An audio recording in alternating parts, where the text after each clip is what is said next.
avec quelques questions après ces intéressantes réflexions qui montrent comment cette initiative de paraîtrait répondre à une demande très ancienne qui vient des années 80, il paraît, Commission Brundtland, et qui nous montre aussi les difficultés et les limitations des catégories traditionnelles du droit qui sont plus adaptées, il paraît, à la crise environnementale au niveau mondial.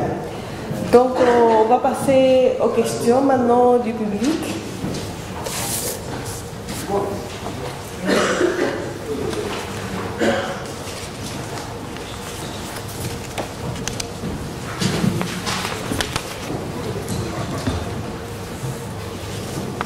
Hello, good morning everyone, and thank you for the speakers this morning, and thank you for your very inspiring presentations. If I may, I have some comments and questions for all of the speakers for this session. It is a very challenging question. Are we moving too fast, or actually we are out of date?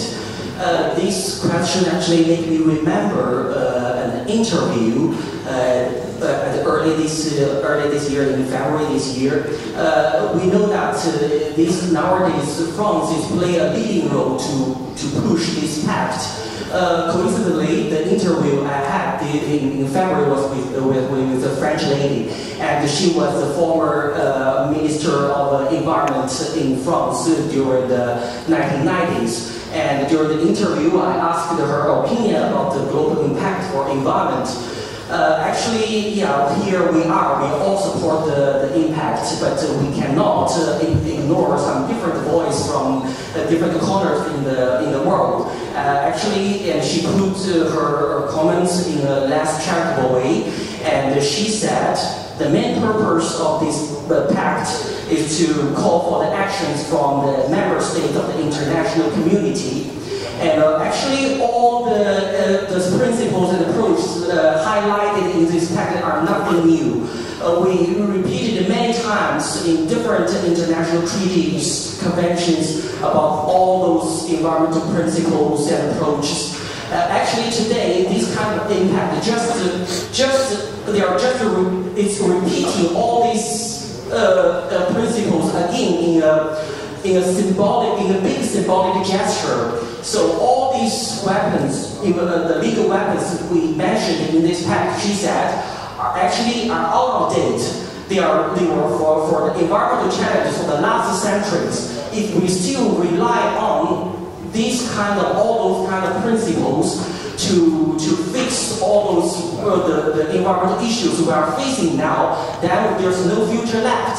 So my question is, instead of calling for the actions from the member states, what do you think what's more important is to call for the actions from the civil society and improve the better understanding of the public, and of course improve and encourage all the ordinary people to change their lifestyle? The reason why, please give me just a few seconds to explain why I ask those questions. The reason why is, first, if you remember that at the end of last year, you proposed a white paper on this global pact.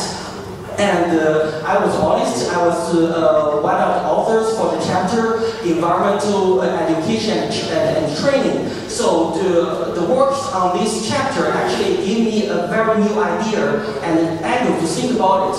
And the second reason, last reason, is actually for this conference, my hotel is in La Défense. You know La Défense is a very modern area in France, right? Lots of new buildings with high environmental protection technologies, very high-level energy-saving technologies for all these modern buildings. But what I saw during the night, lots of the empty rooms in those buildings, they are with light on for the whole night. So my question is, for many years we are here within this small circle. We are talking about the legal principles, the environmental questions in our legal terms, academic languages, and actually to what extent and in what level and to what levels our academic efforts change their lifestyle. So, do you think this environmental pact is contributing to minimize the gap between the academic understanding and the public knowledge concerning the environmental issues and the environmental principles? Thank you very much. Yes. Merci beaucoup. Merci pour cette excellente question. C'est vrai que c'est une question qu'on se pose nous-mêmes. Je disais merci pour cette question. C'est une question qu'on se pose nous-mêmes à un moment donné, comme juriste, hein, quand on se penche sur ces principes. De temps en temps, on est pris d'un doute. Est-ce que vraiment on sert à quelque chose? Est-ce que vraiment les principes sont utiles? Je crois que oui, fermement oui.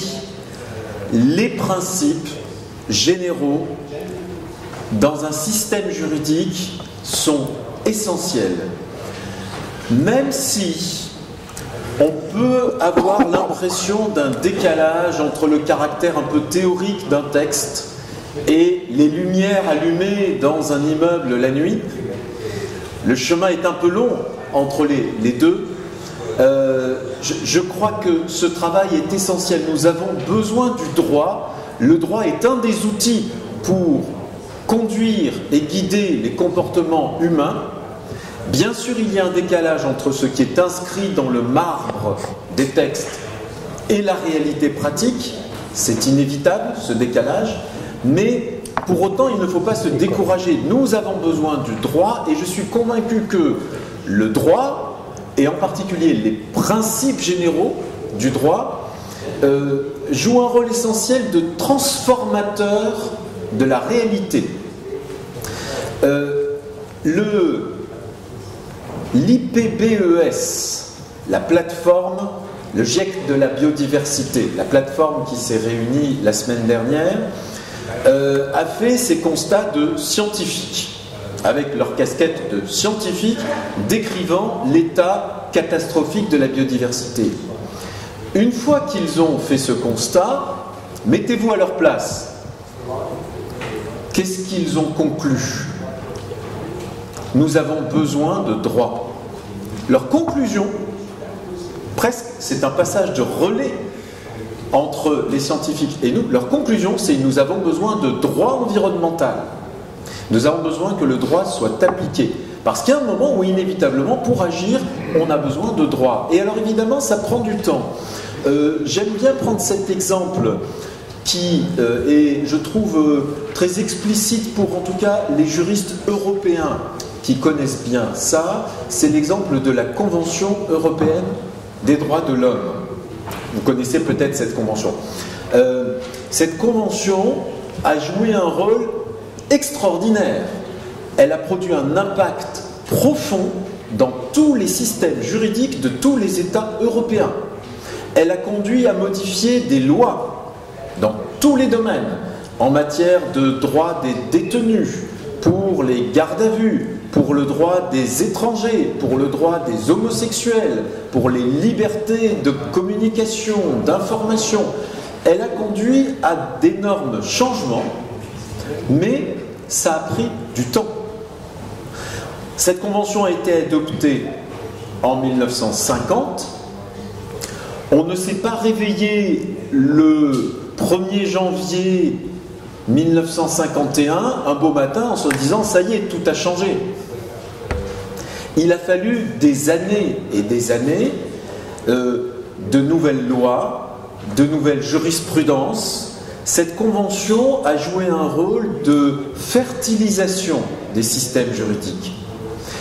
Et elle a produit un impact concret, réel. Ce n'est pas juste de la théorie, mais ça prend du temps. Et je pense que le Pacte mondial pour l'environnement, demain, s'il est adopté, peut produire ce type de changement qui prend du temps, mais il peut venir fertiliser un système juridique et donner une raison de renforcer le niveau des exigences en matière environnementale et avoir des impacts concrets. Je le crois fermement. Yes, just a brief comment on Professor Chin's question. I think I would have asked the same question 5 years ago. But what appears to be rock solid, I mean a principle that appears to be rock solid today, and I mean by that after 2016, is no longer rock solid. Even basic principles of the international legal order, such as the use of force, non-intervention, and many others, are being questioned, not in their application, but in their very existence. So I think that today, even without looking at the need for time, for the principles to permeate the tissue of civil society, I think that today we need very much a declaration of principle because of the situation of many governments in international society.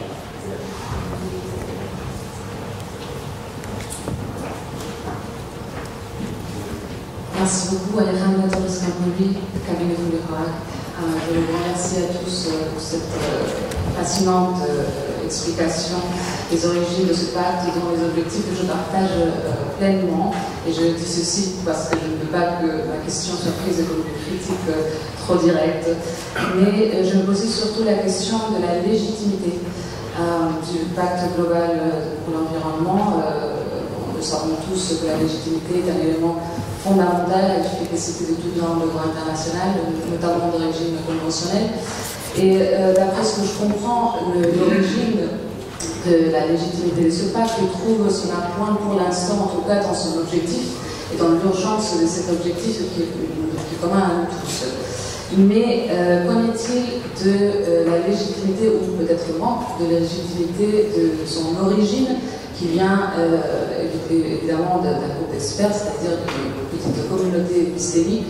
Nous avons entendu peu parler de comment ces représentants, ou non-représentants, c'est simplement communauté épistémique, ont été choisis. Je les connais évidemment, je connais leur nom, j'ai beaucoup appris avec eux, ils ont sans doute énormément enrichi le développement international de l'environnement. Mais y a-t-il eu une recherche d'une représentativité dans l'élection de ces experts? Si oui, sous quels critères et laquelle? Et ma deuxième question aurait à voir non pas avec les créateurs de ce pacte, mais avec la future relation entre ces créateurs et les possibles mouvements auxquels vous vous ouvrez, puisque vous avez indiqué, M. Avila, que c'est le moment de la mobilisation. Alors, je pense notamment à deux mouvements qui se développent aussi en ce moment, qui seraient donc des discours naissants et peut-être en compétition avec le pacte global de l'environnement. En premier lieu, bien sûr, le mouvement des jeunes pour la justice climatique qui a fait un essor impressionnant les derniers mois sous l'égide de l'impressionnante Greta Thunberg. Mais aussi, en deuxième lieu, le mouvement de petits États, parce qu'il n'y a pas tous les États sont égaux, évidemment, ils n'ont pas tous les mêmes profils. Il y a aussi des tout petits États, notamment les États insulaires, je pense à les États insulaires du Pacifique, qui sont les plus affectés par les changements climatiques et dont les ressortissants ou habitants contiennent beaucoup de futurs déplacés climatiques, et parfois ces déplacés climatiques ne peuvent être entendus qu'à travers le filtre étatique. Je sais que ce pacte essaie de contourner le filtre étatique, mais finalement c'est à des États que vous approchez, et c'est des États qui seraient les appelés à implémenter ce pacte. Voilà, merci. Merci Alejandra. C'est deux questions très difficiles. Alors, deux points très vite. Donc le premier point, c'est la légitimité. Moi je pense qu'il y a différents types de légitimité. On a tendance à penser que la légitimité ne peut être que bottom-up. Mais je pense qu'il y a différents types de légitimité et aussi différents moments pour chaque légitimité.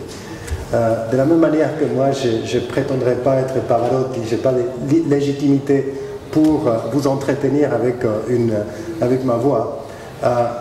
De la même manière, il y a certaines choses que juste le public, de par le fait qu'il préfère ceci ou cela, ne peut pas faire correctement. Donc il y a des étapes. Je pense que l'étape des experts a été très utile. Il n'y a aucune attente de maintenir exactement ce texte. Donc on sait très bien que ce texte va être très modifié, profondément probablement, à des étapes ultérieures où la légitimité qui est en jeu change. C'est-à-dire actuellement il y a une légitimité représentative, c'est-à-dire des fonctionnaires qui ont été d'une certaine manière nommés par des représentants des États qui ont été eux-mêmes élus, en tout cas dans la plupart des cas. En même temps, il y a une autre légitimité, une autre quête de légitimité qui est celle à laquelle Yann faisait référence avec la tentative de rendre le pacte beaucoup plus proche des tissus sociaux. À mon avis, il y a un certain nombre de légitimités différentes qui se jouent à des moments, dans des lieux différents. Toutes sont importantes, mais il ne faut pas les mélanger. Donc à mon avis, ça c'est fondamental. On a vu les problèmes de les mélanger, on est en train de les voir avec les réseaux sociaux et les impacts politiques de s'appuyer sur les réseaux sociaux. Et moi je suis un démocrate convaincu, mais je pense que chaque chose a sa place. En ce qui concerne le deuxième point, le pacte, je pense qu'il est un des fers de lance du pacte, c'est essentiellement de servir, d'avoir des dispositions qui servent à ancrer des obligations des États. Le président Fabius disait que le fait qu'on s'adresse à beaucoup d'acteurs, de stakeholders, comme on dit dans les jargons anglo-saxons, le fait qu'on s'adresse à beaucoup d'acteurs ne veut pas dire qu'on doit déresponsabiliser l'État. L'État finalement reste le seul détenteur de la puissance légitime, comme disait Max Weber, et c'est quelque chose qui est extrêmement important, notamment pour la migration. Il y a d'autres secteurs peut-être où détenir le monopole de la puissance légitime peut être moins important, mais pour la migration, je pense que ce qu'on voit, les problèmes qu'on voit actuellement en matière de mauvais accueil des migrants, et aussi des mauvaises gestions du problème de la migration au niveau international est un problème très profondément politique. Et là, à mon avis, je pense que le pacte pourrait jouer un rôle très important. Il n'y a pas d'ancrage, sauf le nouveau Global Compact for Migration, qui est un document de soft law et qui a une section sur les migrants environmentally induced displacement. Sauf ce texte-là, il n'y a aucune base juridique solide pour ancrer un instrument, ou pour ancrer une politique plus détaillée sur les migrants en matière environnementale. Donc à mon avis, là, il y a justement là, il y a une obligation des États où les pactes pourraient être utiles. Très rapidement, parce que vraiment, Jorge a très bien dit, mais juste, j'avais même noté Max Weber sur mon papier. Non, simplement pour dire que d'abord, effectivement, ce n'est qu'une modeste légitimité d'experts, et maintenant la balle est dans le camp des États, et c'est à eux de modifier le texte, ça c'est certain. Ensuite, ce qui est très fréquent en droit international, je me souviens que Diego Cola, qui est ici présent, qui est du Quai d'Orsay, me l'avait dit il y a déjà 2 ou 3 ans. Il m'avait dit que c'est assez fréquent dans l'élaboration des traités que la société civile, et notamment les experts, fassent des propositions, et c'est-à-dire parcourent les premiers kilomètres. C'est ce que tu m'avais dit. C'est une configuration assez classique. Et alors, je dirais que plus profondément, comme d'ailleurs Jorge l'a expliqué dans sa présentation, le projet de pacte vient de loin. Il vient de la commission Brundtland, il vient de l'UICN en 1995, il vient de...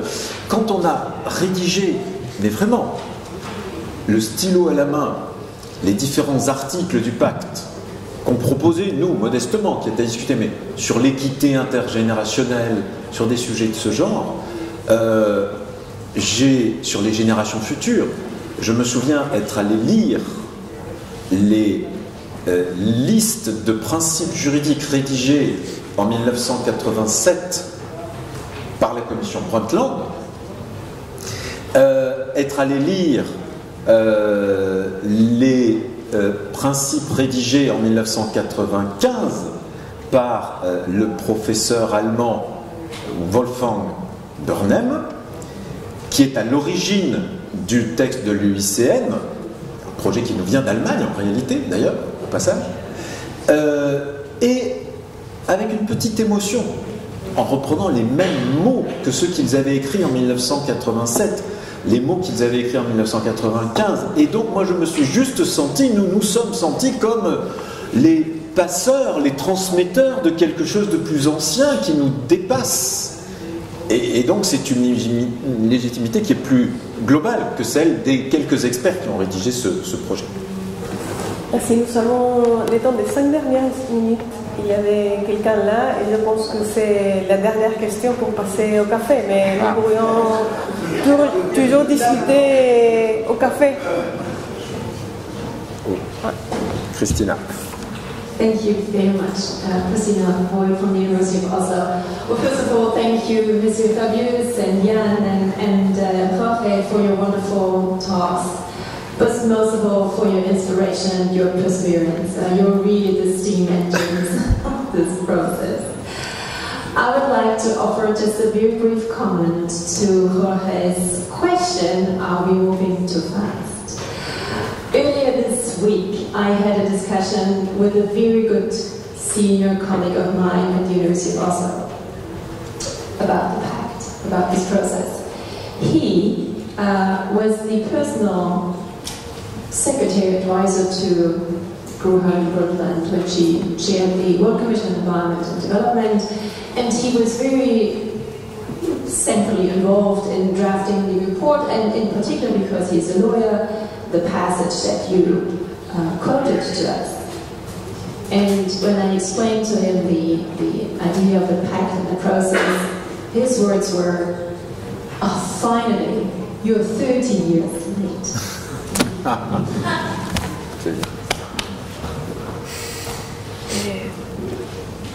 Il y a des go aussi. Oui, merci beaucoup. Et une question ce matin sur un point sur lequel je voulais revenir par rapport justement à la configuration générale et au mot qui est un mot qui a un effet considérable, qui est ce mot de contraignant. La différence entre ce pacte et les instruments sur lesquels il se fonde, c'est précisément cette dimension contraignante, et on perçoit bien dans le processus, depuis la formulation du projet de pacte et cet embrasement qu'il a provoqué jusqu'aux discussions actuelles, que finalement ce mot contraignant a quelque chose qui est à la fois très rassurant, très inquiétant pour d'autres. Et je le trouvais intéressant à ce stade du passage de l'historique sur l'examen des différents thèmes, d'avoir votre sentiment sur les risques et les avantages, la nécessité d'avoir vraiment un instrument qui assume une continuité, mais aux ruptures aussi, par ce côté contraignant assumé. Alors, je ne sais pas si on prend une dernière question et on répond en même temps, les deux? Non? Oui. Merci beaucoup, Yves Louka, je suis le directeur adjoint des affaires juridiques du ministère des Affaires étrangères. Et je voulais marquer d'abord, féliciter chacun pour vos interventions, également souligner qu'il est important de garder à l'esprit la valeur ajoutée juridique du pacte. C'est la raison pour laquelle le gouvernement français soutient avec autant de force ce projet. Cette valeur ajoutée, elle peut se résumer en un concept très simple. C'est que nous avons aujourd'hui des principes dans des déclarations qui ont donc une valeur de référence et nous souhaitons en faire des règles applicables. Et donc cette règle, à la fois en droit interne, prenez par exemple le Brexit. Le Royaume-Uni sort ou ne sort pas, enfin pourrait sortir de l'Union européenne, et dans ce cadre, se pose une question. Il décide souverainement qu'il veut garder le même niveau de protection de l'environnement que ce qu'il y a dans l'Union européenne. Donc il regarde ce qu'est l'acquis communautaire et il découvre que dans le traité de l'Union européenne, il est marqué que le droit de l'Union européenne doit respecter un certain nombre de principes qui sont énumérés à l'article 192. Et donc il se dit, si tout ça cesse d'être applicable à moi et que je veux en rester au même endroit, je dois adopter, alors il ne va pas l'appeler ça un pacte, il ne va pas rédiger de la même façon parce que le Common Law se rédige différemment, mais j'adopte un UK Environment Bill avec un statement, etc. pour dire ces principes qui guideront la mise en œuvre de mes politiques publiques. Donc ça c'est un premier élément. Le deuxième élément, c'est qu'en étant ainsi une règle en droit interne de beaucoup de pays, ça deviendrait une règle peut-être dans les relations internationales en même temps ou bien par le résultat de ce que c'est devenu une règle dans beaucoup de pays. L'exemple qui a été pris tout à l'heure par monsieur sur les lumières est extrêmement illustratif. Comment on fait pour faire éteindre les lumières qui polluent le ciel de possibilité l'exhortation par la société civile. Et c'est très loin d'être inefficace, bien au contraire. Mais deuxième possibilité, complémentaire, alternative, différente, le fait de fixer une règle dans le droit des États pour obliger les gens à le faire, sinon ils payent des amendes. Je ne sais pas laquelle des deux est le plus efficace, les deux ensemble sont sans doute la façon la plus efficace de procéder, mais on voit bien qu'il y a aussi un rôle spécifique pour les États pour, par le biais du droit international et interne, et je suis tout à fait d'accord avec les réflexions de Yann sur la mutation du droit international dans les années à venir, à quel point le droit international est de moins en moins spécial et de plus en plus intégré dans le reste, pour poser toutes ces questions et contribuer de manière à... c'est pour ça que ce projet de pacte présente des valeurs ajoutées. Je pense que c'est pas tout à fait exact de dire que ce n'est qu'une réaffirmation symbolique de choses qui ont déjà été faites. Je crois qu'il y a une vraie valeur ajoutée juridique, il faut bien la mesurer. Merci. Donc on va conclure avec 2 minutes pour chacun. Voilà, juste en réalité, la question de François Guy a trouvé une réponse dans l'observation de Diego Cola, donc c'est excellent. En résumé, hein, c'est un peu le chemin qui a été parcouru, ce chemin du droit souple vers le droit dur, le chemin qu'on voudrait parcourir en gros de la déclaration de Rio vers le pacte mondial. C'est le chemin qui a déjà été parcouru de la Déclaration universelle des droits de l'homme en 1948 vers les pactes internationaux de 1966 qui consacrent les différents droits aussi. Non, simplement, merci pour tous. Je signale que notre équipe vous attendra pendant la pause café pour venir prendre des photos sur One Planet, One Pact, sur la campagne. Donc vous repérez notamment Anaïde et Pauline qui sont là sur le côté, avec de très beaux t-shirts. Là aussi, vous pouvez vous en procurer, on en a quelques-uns d'ailleurs. Donc profitez de la pause café pour... et comment c'est en salle D714 de ce côté. Non, c'est marqué. D'accord, ok. Donc la pause café est en salle D714 et on pourra prendre des photos pour ceux qui le souhaitent. Juste 2 minutes pour rentrer. Oui, je ne veux pas retenir la pause café, hein, je suis navré, mais juste 2 points par rapport aux 2 questions qui, à mon avis, disent la même chose.